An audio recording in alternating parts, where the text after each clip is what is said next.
Greetings petrolheads, welcome back to Automation, and today we are going to jump right back into our little campaign here. Yeah, let's revise the city car a little bit. Actually not to revise it really, but what we will do is create a new version of it.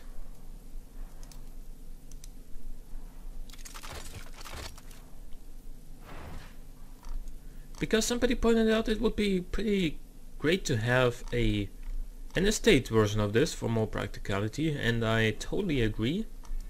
So, oh man. Okay, so we're gonna have to change this a little bit.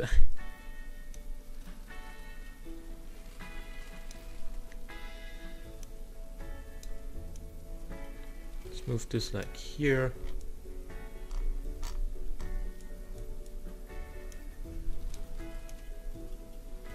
Oh, okay. That's where the hole came from.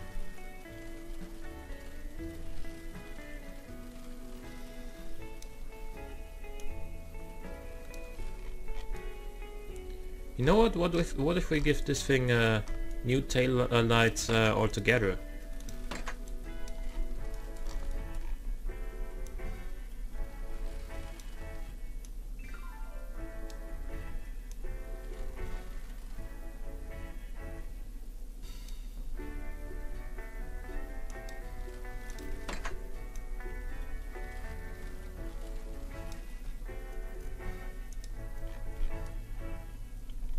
Like that.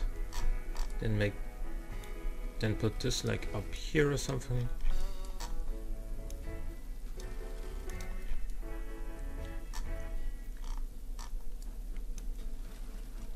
Get this more in the center, and then I think we're gonna add something like, excuse me? Alrighty.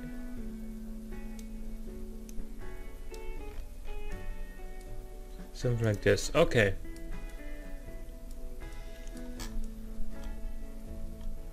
Alrighty. Now this is the 1.5 liter estate. The trim name will probably not save now that I click here. Oh, it did. This is lighter than the same car without this whole section right here, but with a roof that goes down here. It doesn't really make that much sense if you ask me, but you know, I'll take it. Also, drivability went down quite considerably. I don't know why, but it did. What do we do?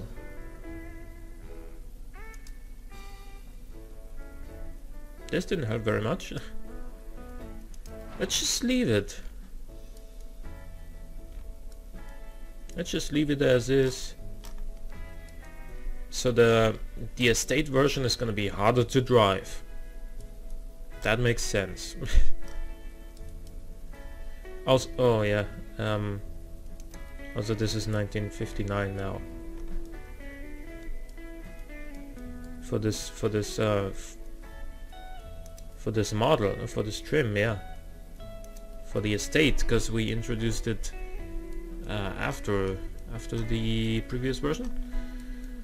So with that, I think we're gonna move on to 1960, and there we are going to probably revise this. We did not revise the four-door saloon yet, the Sandra. So let's do this. No, we need. Wait, this was 1956? Okay, whatever. So we're gonna copy this for now.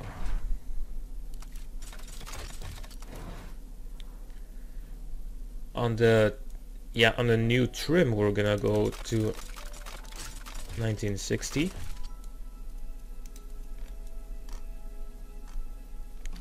Aesthetically, what do we want to change?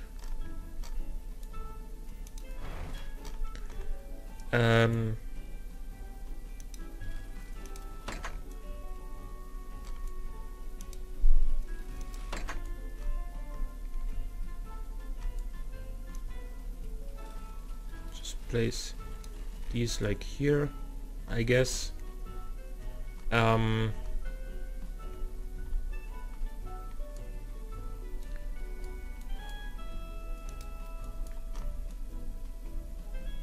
What else can we do? I think we are going to run something like this along here.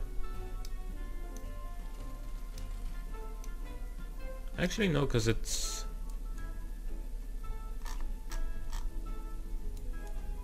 creates some weirdness along with it. Other than that,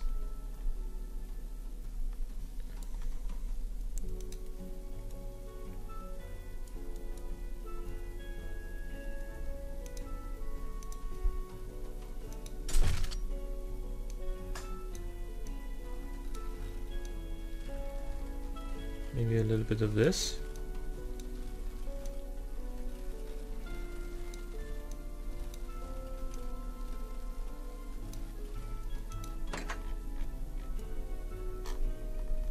Yeah, I think this updated front looks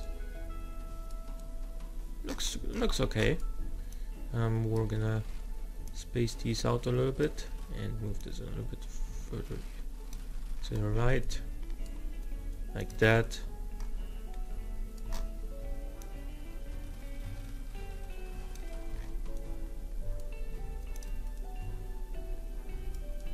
And then on the rear end, I mean, what do you change about a simple and elegant look like this? What we could change is make this kind of a double, like two red taillights, one like here and then one like here. No, wait, we gotta make this a little bit smaller and then clone this, make it red.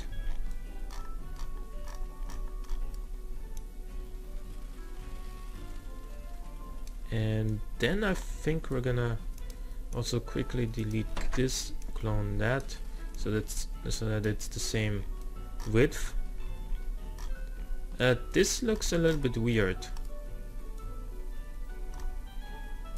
This doesn't look right.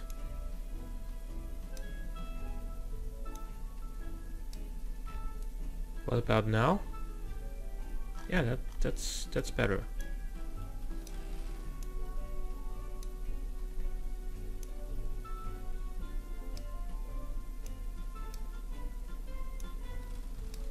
That made it worse again.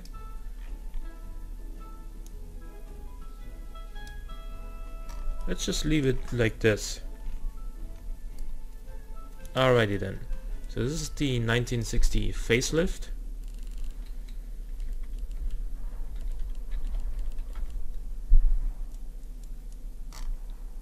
We're also gonna revise the engine. Since this is 1960 and we've had like 5 years of experience with this now, let's go down to -2 negative quality. Torque curve is still pretty good. What we can do, wait, let's see. This gives us, well, the material cost is just over 1,039.7 production units.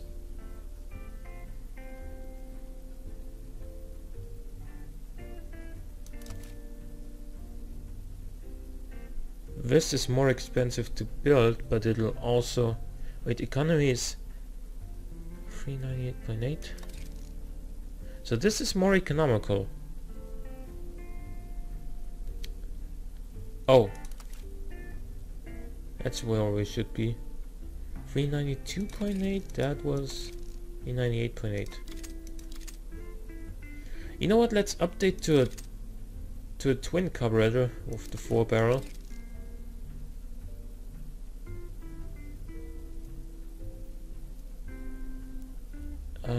We should also... Well, we will also be able to increase the compression ratio. 197 horsepower now. What about the exhaust? Oh, okay. You should also be able to increase the red line a little bit. Not really. You do have forged internals though. There's a high stroke and pretty low bore engine, so that is why.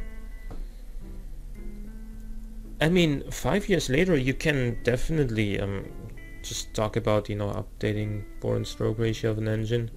Let's go down to like 96.5 and then increase the bore, so we're back at 3.8 liters like this.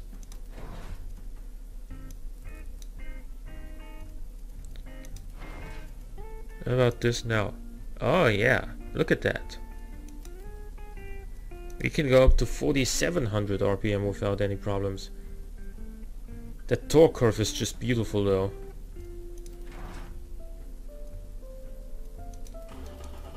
So 202 horsepower from this engine now.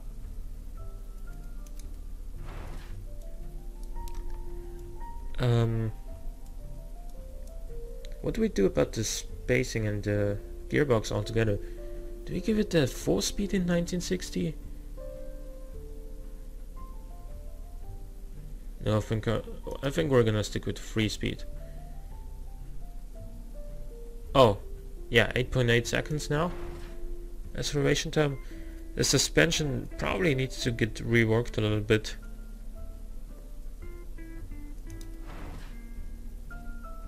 We cannot fit bigger brakes, so brake fade is going to be a real concern.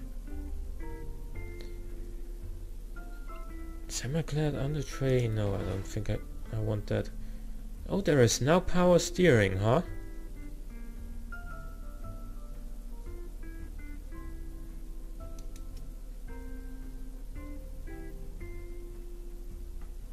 This took away like 75% of the sportiness of this car, but that was only 1 point, so you know, not really a big deal. Reliability went down as a result of that. It's interesting. So as far as the suspension goes, I think we wanna sharpen the camber a little bit, the front camber.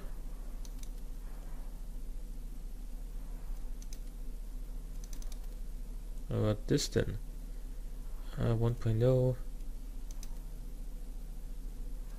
That did not help. This does though. Yeah, let's get this up.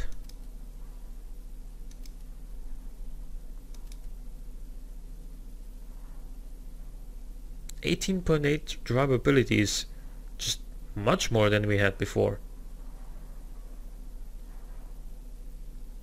Do we want to go any stiffer though? Because this will probably make our comfort worse. Still, 18.8 drivability is acceptable, I think. As far as, yeah, okay, 8.9 seconds is pretty decent for an acceleration time. Let's see.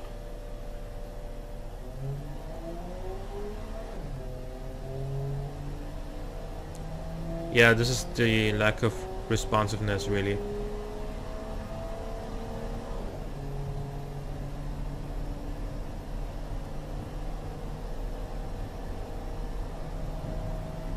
it does have good mid-range torque, so that's not the problem, you know, when you're shifting, that there's no torque to keep pulling.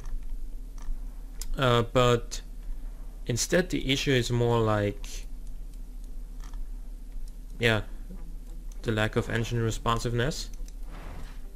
We can see that it's 32.3. That's actually not that bad.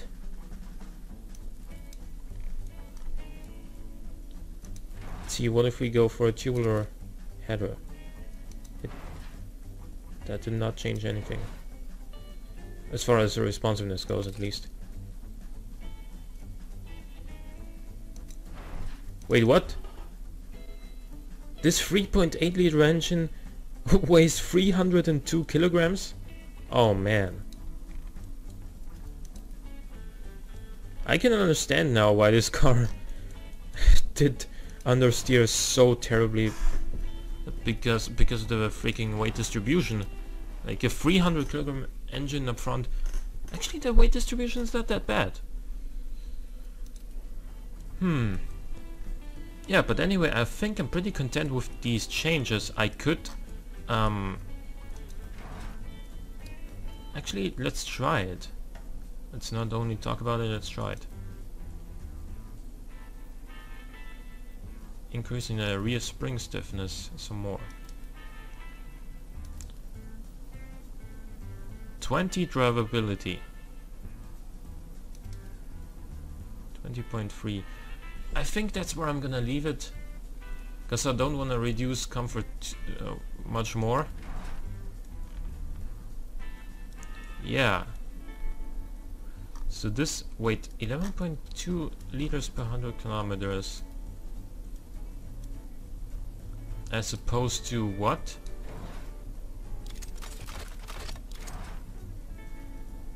Oh. Now we got this engine.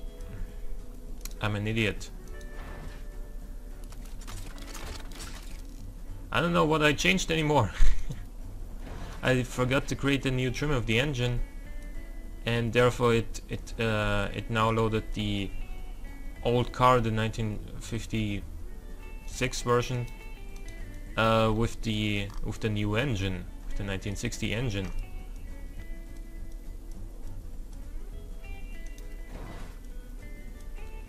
Wait, why is this not? There we go. 202 horsepower. Oh, this did increase everything now. Better economy as well. Better acceleration. Yeah, I'm content with this car now. So I hope you guys enjoyed the episode. If you did, click the like button, it helps out a great deal. Subscribe if you want to see more in the future. For now, thanks for watching, and I'll see you next time.